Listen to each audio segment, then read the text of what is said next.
day po sa inyong lahat. Kumusta na po kayo?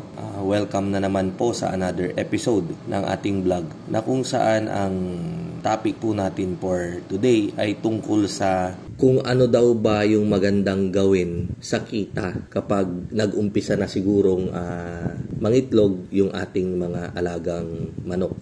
Number 1 po dyan, para sa akin, itabi muna yung ating kinikita para yung ating puhunan ay bumalik, maibalik natin. Kung nanghiram lang tayo ng ating pinuhunan, unahin nating bayaran yung mga inutangan natin. Yan po yung mga magagandang idea na pwede nating gawin. Ayan. Or, pwede rin po kapag nag-umpisa na siyang kumita at tayo naman ay isang empleyado or may iba ring pinagkakakitaan, ay pwede rin namang magdagdag. Yung kinikita nung naunang batch ninyo, pwede nyo rin naman yan na dagdagan para may additional kayong capacity. So, gaya nung kunikwento ko, si Sir Ray ng Isabela ay nag-umpisa lang sila sa 96 heads nung panahon ng pandemic. At nung nakapag-umpisa sila ng 96 heads, nagamay po nila yung negosyo, natuto po sila kung paano magpaitlog, nakita nila, naobserbahan nila mismo yung nature ng ating mga alagaing paitloging manok. Nagdagdag po sila ng 2,300 heads. So, from 96, additional sila ng 2,300. And then, nung okay na naman po yung kanilang additional na 2,300, ito na naman po, ongoing po yung kanilang construction ng kanilang poultry house. Diyan po sa may Isabela, sila po ay pupunta rito sa atin para magpabook ng RTL. Mas maganda po siguro, kumbaga sa sugal, i-roll po muna natin. I-roll natin kung nag-umpisa tayo ng 96 heads hanggang sa ma-reach natin yung gusto nating target.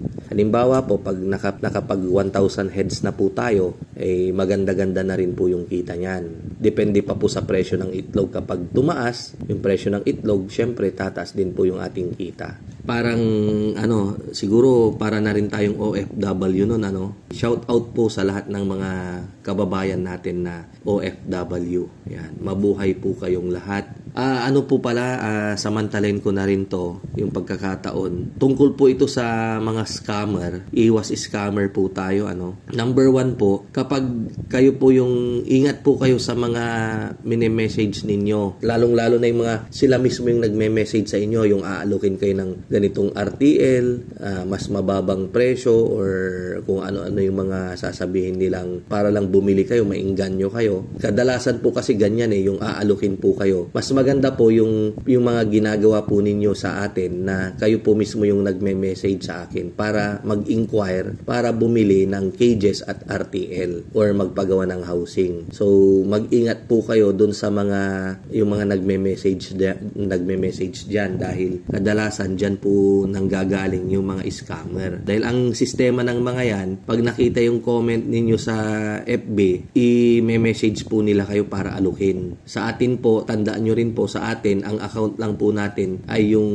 Mang Mags na FB page at saka yung personal Facebook ko po na Lumboy Sydney na picture ko po yung andon. Makikita nyo rin naman kung gaano na karami yung follower. So baka sakaling may mga gumawa po ng mga identical na FB page dahil uso po ngayon yan, huwag po kayong basta-basta naniniwala. Siguro maganda rin yung ginawa nila Ma'am LB Davis ng USA na nung sila ay nag-inquire sa akin ng RTL, lalo pat marami-rami po yun, 1,000 heads po ata or 1,100 heads, ay nag-request po sila na kung okay lang daw na maka-video call ako. And so mga ganun po, i-video call ninyo para makita ninyo kung ako nga ba talaga yung kausap ninyo. Kasi hindi natin talaga alam sa panahon ngayon, marami talagang scammer. And then pagdating naman po sa pagdi-deposit nyo, pag-on i-online nyo ng mga partial ninyo, wala po tayong ibang account na pinapayagan para doon nyo i-deposit, kundi sa account ko lamang po na Sydney Lumboy. Maging mapanuri po tayo dahil sa panahon po talaga ngayon, marami yung mga kababayan natin na ayaw lumaban ng parehas. So,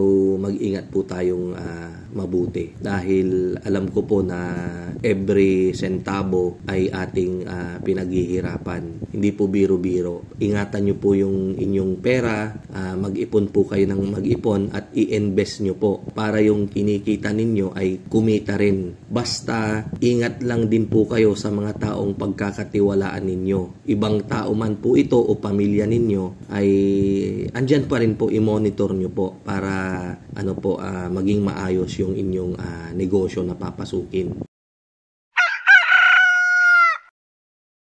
Maniwala po kayo sa akin, napakaganda or bilis, madali lang pong umasenso. Ang kalaban lang po talaga natin ay ang disiplina sa ating mga sarili. Yan. Maging ako rin po talaga, bago po ako natuto ay dumaan din po ako sa mga ganyan. Yan, nung kumikita na ako dati, akala ko mayaman na ako, gusto ko ring magpasikat dahil syempre kilala rin nila si Sydney na bilang isang tambay, isang halos dumi lang siya ng kalye dito sa amin, and then biglang nakahawak ako ng negosyo, kaya bumili ako ng kahit papano sasakyan na second hand na kahit papano maipagmamalaki natin, ganyan. Pero sa ngayon, nung naalala ko, kung hindi ko ginawa yung mga ganon, baka kung anong meron ako sa ngayon ay baka mas higit pa sana. Kaya lang, on the second thought din, kung hindi ko rin ginawa yung mga ganon, baka wala rin naman ako dito, baka hindi rin ako natuto. So alam niyo po yun, hindi rin talaga natin masasabi yung kapalaran. Wala pong makakapagsabi. So basta ang siguro number 1 na lang dyan na ma-advise ko para gabayan niya tayo ay magdasal po tayo palagi. Palagi po natin siyang kausapin, lalong-lalo na yung kayong mga OFW na napalayo sa inyong mga pamilya. Tiyaga lang po talaga. Yun, gaya ng nasabi ko, nobody knows. Hindi natin masasabi yung ating future.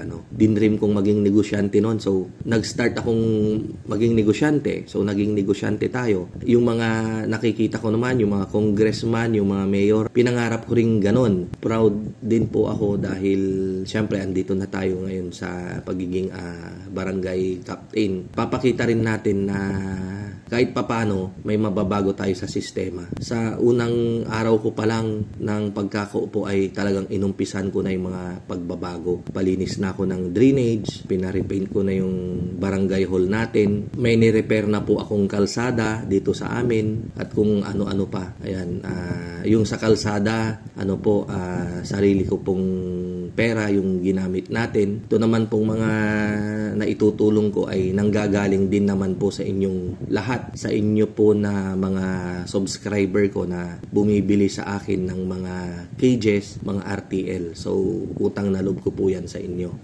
Ako po yung tao na marunong tumanaw ng utang na loob. Maraming salamat po. Mabuhay po tayong lahat and God bless. Kita-kita po ulit tayo sa mga susunod nating video. Thank you po. Thank you.